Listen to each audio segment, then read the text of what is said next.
Bonjour mes brobious. Pour le numéro 2, je suis obligé de revêtir la robe de bure. Ah ben oubliez les Ivan Izevich, les Safin, Fonini qui veut lâcher des bombes sur Wimbledon ou la chatte de Benoît Paire.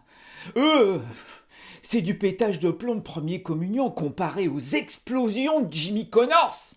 Jimbo, comme on l'appelait. Avec lui, on savait qu'on allait baigner dans l'hérétique. Pourtant, avec ses initiales christiques et sa coupe au bol de moine cistercien, on aurait pu le croire angélique.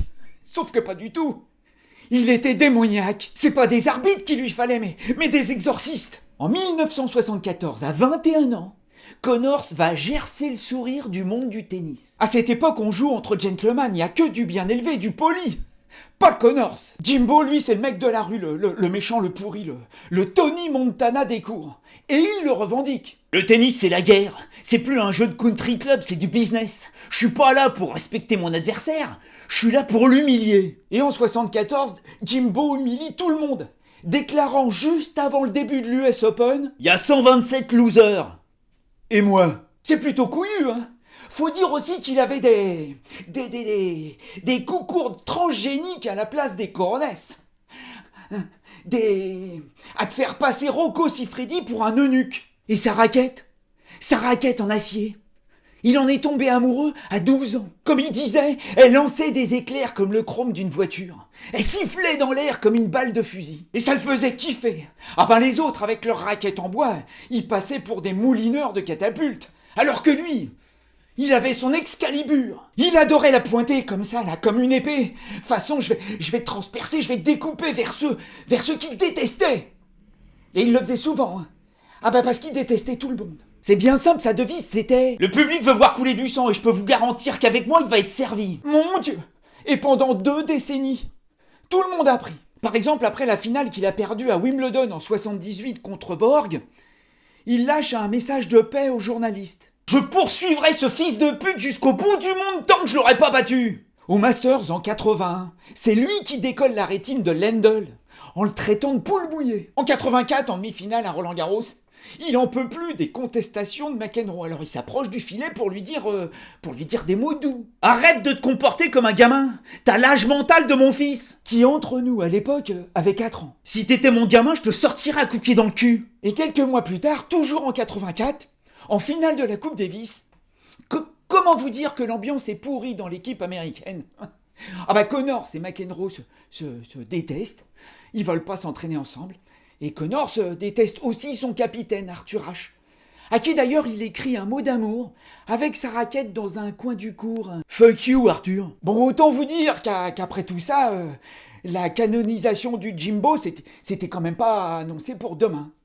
Sauf que les années passant, Connors est devenu un mythe. Et en 1991, il bénéficie d'une invitation pour jouer l'US Open. Son US Open, son chez lui, comme il dit, qu'il a déjà remporté 5 fois. Ah ben tout le monde veut voir ça, c'est peut-être la dernière fois. Sa rage, ses colères, ses bastons, c'est comme si le colonel Kurtz d'Apocalypse Now sortait de sa retraite. Ça va castagner. Et effectivement, il va enflammer l'US Open 91. Hein. Mais il fait pas dans le feu de brindille, le Jimbo, non. Lui, il y va au napalm. Nous sommes le 2 septembre, le jour de ses 39 ans. Et il affronte en 8e de finale le seul ami qu'il ait sur le circuit. Enfin, ami entre guillemets. Un gamin de 15 ans, son cadet, un enfant de cœur, quoi. Aaron Krickstein. Et dans le tie-break du 2e set, à 7 points partout, l'arbitre désavoue son juge de ligne. Lui, il n'a pas vu la balle bonne, il l'a vu faute. Alors il donne le point à Krickstein, 8-7. Balle de 2-7-0. Le public devient dingo. Et Jimbo bondit vers l'arbitre en criant « Attention, hein. Oreille chaste s'abstenir. Fils de pute, t'es pas capable de voir une balle juste devant tes yeux, t'es qu'une merde. Descends ton cul de cette chaise. » L'arbitre lui répond qu'il a vu la balle clairement. Clairement mon cul, oui, résidu d'avorton. Je suis là à me bouger le cul le jour de mes 39 ans et tu me fais ça. Mais dégage de là. Dégage. Et alors bizarrement, il se prend même pas un avertissement. Hein. De toute façon, qui oserait lui donner? Résultat, Krickstein se fait un tout petit peu dessus. Et Connors en profite pour revenir à un 7 partout. Le stade est debout. Et il va pas se rasseoir. Parce qu'il va y avoir 2 sets partout. Et dans le 5e et dernier set, Crichton va mener 5-2, mais Connors revient. 6 jeux partout. Tie break. Le public est hystérique. Il y a un brouhaha, on peut pas jouer. Alors Connors, il s'assoit au fond du court. Et puis il savoure comme ça. C'est le roi lion, quoi, tu vois. Et puis, il voit une caméra. Alors il s'approche. Et le sourire aux lèvres. Il sort. C'est pour ça qu'ils paient. C'est ça qu'ils veulent. On se serait cru revenu au jeu du cirque. Et Connors, adorant ça, bien évidemment, finit par gagner le match. Dans une folie totale. Faisant dire à Arthur Ashe, à qui on demandait si Connors était toujours son trou du cul. Ouais, mais c'est mon trou du cul préféré. C'était ça, Connors.